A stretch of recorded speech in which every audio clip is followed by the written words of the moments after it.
नमस्कार,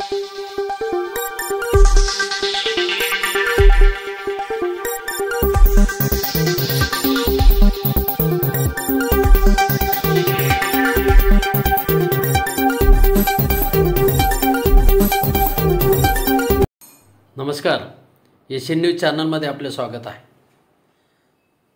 संपूर्ण राज्यभर डिजिटल अरेस्टच्या नावाखाली सायबर चोरट्यांकडून अनेक गुन्हे समोर आलेले आहेत। मात्र ह्या गुन्ह्यांमध्ये विशेषतः ज्येष्ठ नागरिकांना लक्ष केले जाते आहे।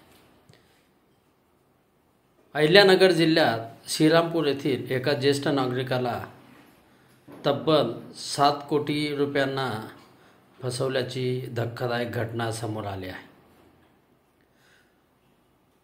पेशाने डॉक्टर असलेल्या ह्या ज्येष्ठ नागरिकाला डिजिटल अरेस्टच्या नावाखाली सर्वोच्च न्यायालय, ईडी आणि पोलीस अधिकाऱ्यांच्या नावाने बनावट कागदपत्रे पाठवून संबंधित ज्येष्ठ नागरिक डॉक्टरला धमकावण्यात आले।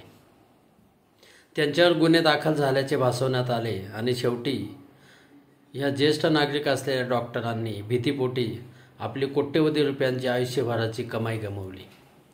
ही घटना नुकतीच म्हणजे 7 सप्टेंबर ते 10 ऑक्टोबर ह्या कालावधीत घडली असून डॉक्टरांनी अखेर श्रीरामपूर येथील सायबर पोलीस ठाण्यामध्ये अज्ञातांविरोधात तक्रार दाखल केली आहे। पोलिसांनी ह्या घटनेची गंभीर दखल घेत अनोळखी मोबाईल क्रमांकधारक तसेच खातेदारांविरुद्ध फसवणुकीचा गुन्हा दाखल करून तपासाची चक्रे फिरवायला सुरुवात केली आहे। डॉक्टरांना प्रारंभी अनोळखी क्रमांकावरून व्हॉट्सअपवर व्हिडिओ कॉल येऊ लागले। त्यात एका व्यक्तीने हा नंबर तुमचा आहे का अशी चौकशी केली।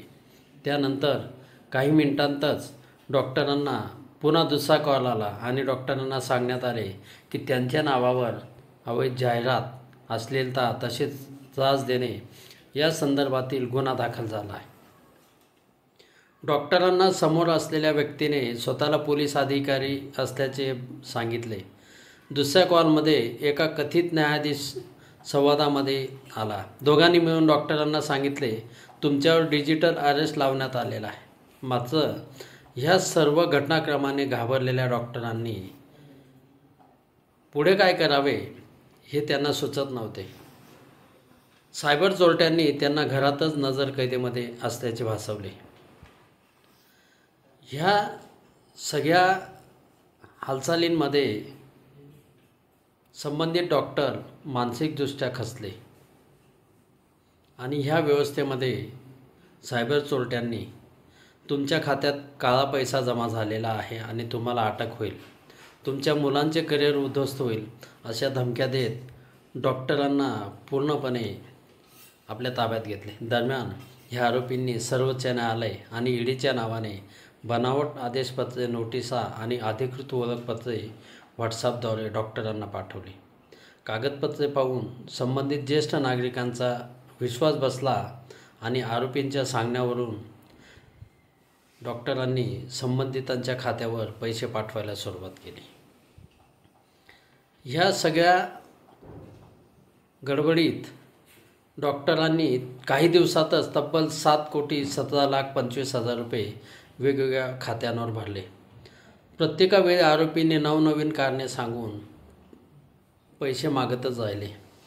शेवटी डॉक्टरांनी जेव्हा बँक खात्यांचा ताळमेळ पाहिला तेव्हा त्यांना आपली फसवणूक झाल्याची जाणीव झाली आणि संबंधित ज्येष्ठ नागरिकांनी तातडीने श्रीरामपूर येथील सायबर पोलीस ठाण्यामध्ये धाव घेत पोलिसांमध्ये फिर्याद दाखल केली। ह्या घटनेची तातडीने गंभीर दखल घेत पोलिसांनी तपासाला सुरुवात केली। मात्र ज्येष्ठ नागरिकांची सायबर चोरट्यांकडून होणारी फसवणूक हा एक कळीचा मुद्दा बनलेला आहे। नाशिक येथील Jaishankar Vijayangan senior citizen club आणि एशियन न्यूज चॅनलतर्फे वेळोवेळी ज्येष्ठ नागरिकांना या संदर्भात आपण आवाहन करत असतो।